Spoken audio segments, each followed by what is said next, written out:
കാര്യക്ഷമതയ്ക്ക് വലിയ പ്രാധാന്യം കൊടുത്തുകൊണ്ടാണ് ശ്രീ പിണറായി വിജയൻ മുഖ്യമന്ത്രിയായി സത്യപ്രതിജ്ഞ ചെയ്ത് ഭരണമേറ്റെടുത്തത്. ഭയങ്കര കാര്യക്ഷമതയുള്ള ഭരണമാണ് ഇവിടെ നടക്കുന്നത് എന്ന് നമ്മളെയൊക്കെ ധരിപ്പിച്ചു വെച്ചിട്ടുണ്ടായിരുന്നു. പക്ഷേ അതിനുശേഷം എന്ത് സംഭവിച്ചു എന്നുള്ളത് നമ്മൾ മലയാളികൾ അനുഭവിച്ചറിഞ്ഞതാണ്. ഇപ്പോൾ 2024-25 വർഷത്തെ CAG റിപ്പോർട്ട് നിയമസഭയിൽ സമർപ്പിച്ചിരിക്കുകയാണ്. കഴിഞ്ഞ 2023-ലെയും 2024-ലെയും ഒക്കെ നമ്മുടെ ധനപ്രതിസന്ധിയുടെ യഥാർത്ഥ കാരണങ്ങൾ എന്തൊക്കെയാണെന്ന് ഈ റിപ്പോർട്ട് കൃത്യമായി ചൂണ്ടിക്കാണിക്കുന്നുണ്ട്. വായിച്ചു നോക്കിയാൽ കണ്ണു തള്ളിപ്പോകുന്ന വിവരങ്ങളാണ് ഇതിലുള്ളത്. ഇന്ന് നമ്മൾ ഈ വീഡിയോയിലൂടെ സംസാരിക്കാൻ പോകുന്നത് ഈ CAG റിപ്പോർട്ടിൽ ഒളിഞ്ഞിരിക്കുന്ന ഞെട്ടിക്കുന്ന ചില സത്യങ്ങളെക്കുറിച്ചാണ്. ആദ്യം തന്നെ നമുക്ക് ഈ റിപ്പോർട്ടിലെ വരുമാന കണക്കുകൾ നോക്കാം. 2023-ലെ റിപ്പോർട്ടിൽ എന്താണ് പ്രധാനമായിട്ടും പറയുന്നത്?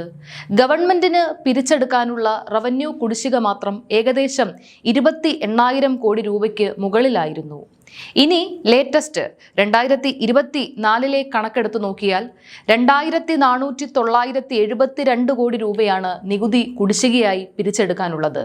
അപ്പോൾ ഒന്ന് ഓർത്തു നോക്കണം, ഇത്രയും കോടികൾ പിരിച്ചെടുക്കാൻ മടി കാണിച്ചിട്ടാണ് ഇവിടെ പണമില്ല എന്ന് പറഞ്ഞ് കേന്ദ്ര ഗവൺമെന്റുമായി ഇവർ സ്ഥിരം വഴക്കുണ്ടാക്കിക്കൊണ്ടിരുന്നത്. ഫിനാൻസ് കമ്മീഷൻ പണം തരുന്നില്ലെന്ന് പറഞ്ഞ് സുപ്രീം കോടതി വരെ പോകാനും ഇവർ തയ്യാറായി. വരുമാന സമാഹരണത്തിനുള്ള എല്ലാ പഴുതുകളും അടച്ച് കൃത്യമായി നികുതി പിരിക്കാതെ കേന്ദ്രത്തെ മാത്രം കുറ്റം പറഞ്ഞ് കയ്യടി വാങ്ങാനായിരുന്നു ഇവിടെ ശ്രമം നടന്നത്. ധനപ്രതിസന്ധി മറികടക്കാനായിട്ടാണ് ഇവർ കിഫ്ബി വഴിയും social security pension fund limited വഴിയും ഒക്കെ വലിയ രീതിയിൽ കടമെടുത്തത്. അങ്ങനെ കടമെടുത്ത് സംസ്ഥാനത്തെ വലിയൊരു കടക്കണിയിലേക്കാണ് തള്ളിവിട്ടത്. ഇതൊന്നും പോരാഞ്ഞിട്ടാണ് ഇപ്പോൾ CAG പറയുന്നത് ഈ നികുതി കുടിശ്ശികയുടെ കാര്യം മാത്രമല്ല, ഇതിനേക്കാളും ഉപരിയായി മറ്റു പല വരുമാന മാർഗങ്ങളും ഇവർ പ്രയോജനപ്പെടുത്തിയിട്ടില്ല എന്നത്. അതുപോലെ തന്നെ നമ്മുടെ ഖജനാവ് അറിയാതെ തന്നെ അതിൽ നിന്ന് പണം പിടുങ്ങിയ വലിയൊരു വിഭാഗം ഇവിടെയുണ്ട്.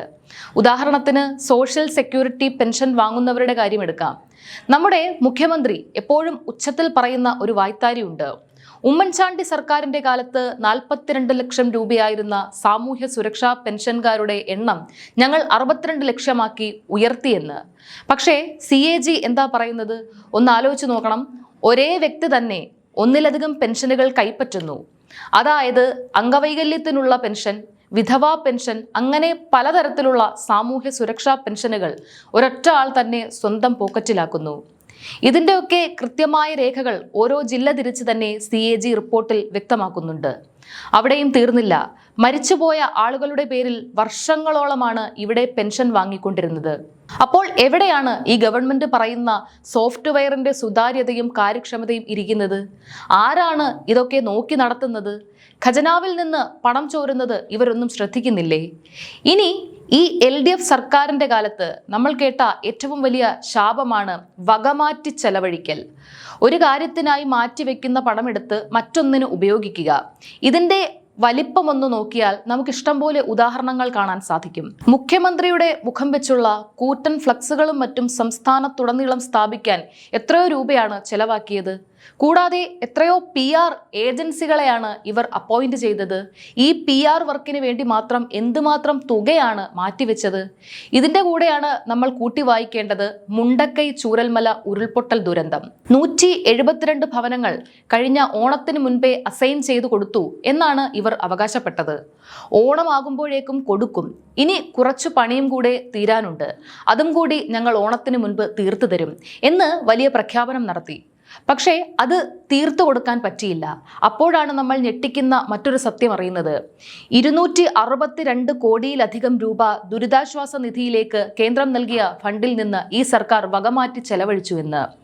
സർവവും നഷ്ടപ്പെട്ട് പ്രളയവും ഉരുൾപൊട്ടലും മൂലം ജീവിക്കാനുള്ള ആശ പോലും നഷ്ടപ്പെട്ട ഒരു ജനതയോട് നിങ്ങളെ ഞങ്ങൾ പുനരധിവസിപ്പിക്കാം എന്ന് പറഞ്ഞ് വോട്ട് വാങ്ങിയിട്ട് ഡിസാസ്റ്റർ മാനേജ്മെന്റിന് വേണ്ടി ലഭിച്ച ഫണ്ട് പോലും വകമാറ്റി. 1 വർഷവും 8 മാസവും ഒക്കെ കഴിഞ്ഞാണ് പുനരധിവാസം ഒരു പരിധിവരെയെങ്കിലും നടപ്പിലാക്കിയത്. അതും കൃത്യമായിട്ടില്ല. എന്നിട്ടാണ് കേന്ദ്രത്തെ മാത്രം കുറ്റം പറയുന്നത്. നമ്മൾ വോട്ട് ചെയ്ത് നമുക്ക് വേണ്ട ശാപം നമ്മൾ തന്നെ വാങ്ങി വെക്കുന്നു എന്ന് പറയേണ്ടി വരും ഇത് കാണുമ്പോൾ. CAG ചൂണ്ടിക്കാണിക്കാതെ തന്നെ നമുക്കറിയാവുന്ന കാര്യമാണ് നവകേരള സദസ്സ്. അത് നടത്തിയപ്പോൾ എങ്ങനെയാണ് പണം ദുർവിനിയോഗം ചെയ്തതും നികുതി പിരിവിന് ആപ്പിട്ടതും എന്ന് നോക്കാം. സ്പോൺസർഷിപ്പ് കളക്ട് ചെയ്യാൻ ഓരോ വകുപ്പിന്റെയും മേധാവികളോട് സർക്കാർ ആവശ്യപ്പെട്ടു. അങ്ങനെ ഏറ്റവും കൂടുതൽ സ്പോൺസർഷിപ്പ് കളക്ട് ചെയ്ത കൊമേഴ്ഷ്യൽ ഇന്റലിജൻസിന്റെ തലപ്പത്തിരിക്കുന്ന ആൾക്ക് അന്ന് അവാർഡ് വരെ കൊടുത്തു. ഇവിടെയാണ് വലിയൊരു പ്രശ്നമുള്ളത്. കോടികളുടെ ഈ സ്പോൺസർഷിപ്പ് നൽകുന്നത് ആരാണ്? വലിയ വ്യാപാരികളും വ്യവസായികളും ഒക്കെയാണ്. അങ്ങനെ കോടികൾ സ്പോൺസർ ചെയ്ത ഒരു വ്യവസായിയോട് പിന്നീട് കൃത്യമായി വന്ന് നികുതി അടയ്ക്കട എന്ന് പറയാൻ ഏതെങ്കിലും IAS-കാരനോ DGPക്കോ അവകാശമുണ്ടോ? ഞാൻ അങ്ങോട്ട് കോടികൾ തന്നത് മറന്നുപോയോ എന്നവർ തിരിച്ചു ചോദിക്കില്ലേ? അങ്ങനെ ഒരു വശത്ത് സ്പോൺസർഷിപ്പ് വഴി പണം പിരിയുന്നു, മറുവശത്ത് നികുതി പിരിവ് ഇല്ലാതാകുന്നു. ഇത് നവകേരള സദസ്സ് മാത്രമല്ല, അതിനുശേഷം വന്ന എൻ്റെ കേരളം, കേരളീയം, ലോക കേരള സഭ തുടങ്ങി എത്രയെത്ര ധൂർത്തുകളാണ് ഈ അവസാനത്തെ 5 വർഷം കൊണ്ട് നടപ്പാക്കിയത്. ഇതിനൊക്കെ ബജറ്റിൽ പ്ലാൻ ഫണ്ടോ നോൺ പ്ലാൻ ഫണ്ടോ ആയിട്ട് ഒരു തുകയും വക കൊള്ളിച്ചിട്ടുള്ളതല്ല. അപ്പോൾ ഈ കോടികൾ എവിടെ നിന്ന് വരും? ശമ്പളവും പെൻഷനും പലിശയും കൊടുക്കുന്ന നോൺ പ്ലാൻ ഫണ്ടിൽ നിന്ന് പണം മാറ്റാൻ ഒക്കില്ല. അതുകൊണ്ട് ഇവർ കൈവച്ചത് വകുപ്പുകളുടെ വികസന പ്രവർത്തനങ്ങൾക്കുള്ള പ്ലാൻ ഫണ്ടിലാണ്.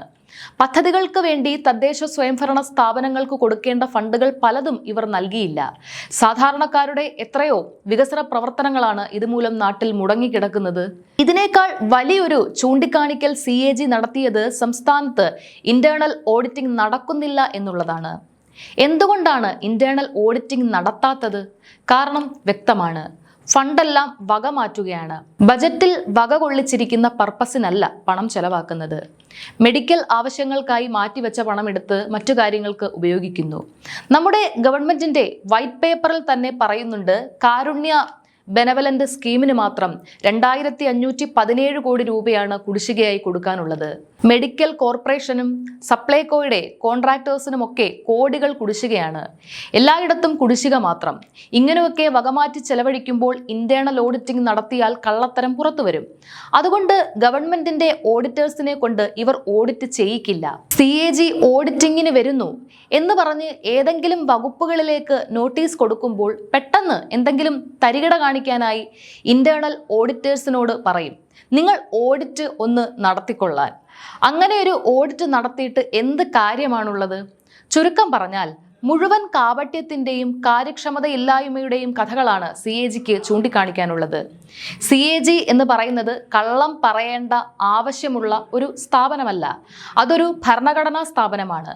സംസ്ഥാന ഗവൺമെന്റിനെയും കേന്ദ്ര ഗവൺമെന്റിനെയും ഓഡിറ്റ് ചെയ്ത് ചോദ്യം ചെയ്യാൻ അധികാരമുള്ള അതോറിറ്റി. അതുകൊണ്ട് തന്നെ CAG പറഞ്ഞ ഈ കഥകൾ നമുക്ക് വിശ്വസിക്കാതിരിക്കാൻ സാധിക്കില്ല. ഇതൊക്കെ കൊണ്ടാണ് നിയമസഭയിൽ പ്രതിപക്ഷം ഈ വിഷയം ഉന്നയിക്കുമ്പോൾ ഭരണപക്ഷം രോഷാകുലരാകുന്നതും കപടമായ ഇറങ്ങിപ്പോക്കുകൾ നടത്തുന്നതുമൊക്കെ. ഈ യാഥാർത്ഥ്യങ്ങൾ ജനങ്ങൾ തിരിച്ചറിയുക തന്നെ ചെയ്യും. ഈ ഒരു വിഷയത്തിൽ നിങ്ങളുടെ അഭിപ്രായങ്ങൾ താഴെ കമന്റ് ബോക്സിൽ രേഖപ്പെടുത്തുക. നന്ദി.